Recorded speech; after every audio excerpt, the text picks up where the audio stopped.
Sa harap ng isa sa pinakapanganib na big man sa liga, hindi nagdalawang isip si The Blitz RJ Barrientos na kunin ang pinakamalaking tira para sa Barangay Ginebra, San Miguel. Ang ibang detalye alamin sa eksklusibong pag-abante ni Carlo Villaseñor.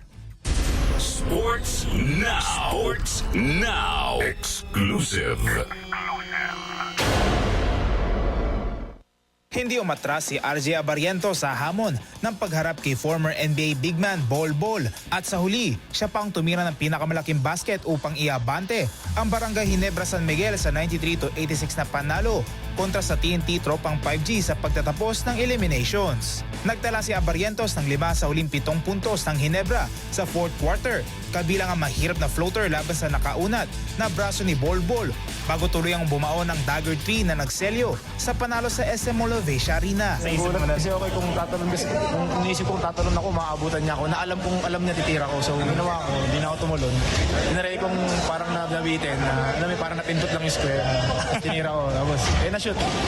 Alam ko umuutak si Bol. Kaya sabi ni coach, one of grabing parang player sa PBA. Sabi niya kanina pwede daw namin kwento sa mga magiging apo namin na nakalaban namin 7-4, 7-5 na Bol sa PBA. So I'm very grateful na isa ako doon na nakita siya at nakalaban si Bol dito. Sa panalo, tinapos ng Gene Kings ang eliminations, hawak ang 93 na record upang masiguro ang number 2 seed at twice to beat advantage sa quarterfinals laban sa Phoenix Super LPG Fuel Masters. Bagamat wala ng epekto sa standings ang laro bago ang tip-off, sinabi ni Barrientos na seryoso pa rin itong tinatrato ng Ginebra bilang paghahanda sa playoffs. Hindi namin to kumbaga parang sinayang. Kumbaga kung ano yung mangyayari after ng game, matalo man kami kanina or manalo man kami, dapat ang goal namin is may ma-achieve kami together. So yun yung nangyari kanina. Siguro yung team effort talagang napakita namin, yung mga bench, coming from the bench talagang nag-step up din.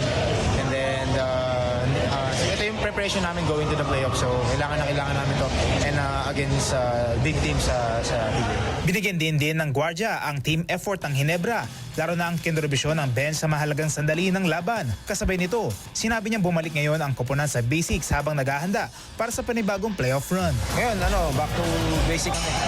Fundamentals, kailangan namin bumalik sa kung ano yung bahay na ginagawa namin kung sa kami komportable sa bawat isa. And then, pag-usapan namin yung next. Alam ko, Phoenix ata yung next namin. So, yun nga. Add ko na rin dito na hindi basta-basta ang Phoenix.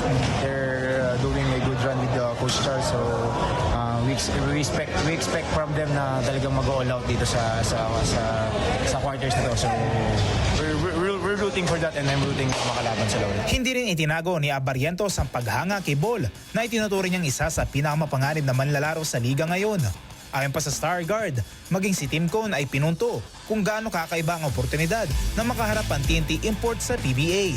Tinapos ni Barrientos ang laro na may 17 points, 4 na rebounds at 3 assists habang papasok sa playoffs ang Ginebra na may 7 panalo sa huling 8 laro. Susunod na harapin ng Barangay Ginebra San Miguel ang Phoenix Fuel Masters sa Biyernes sa Ninoy Aquino Stadium. Ako si Carlo Villaseñor, Abante! Manatiling nakatutok sa Abante, sundan kami sa aming mga social media accounts at huwag kalimutang mag-subscribe sa aming YouTube channel, DWAR Abante Radio, para sa mga eksklusibong balita.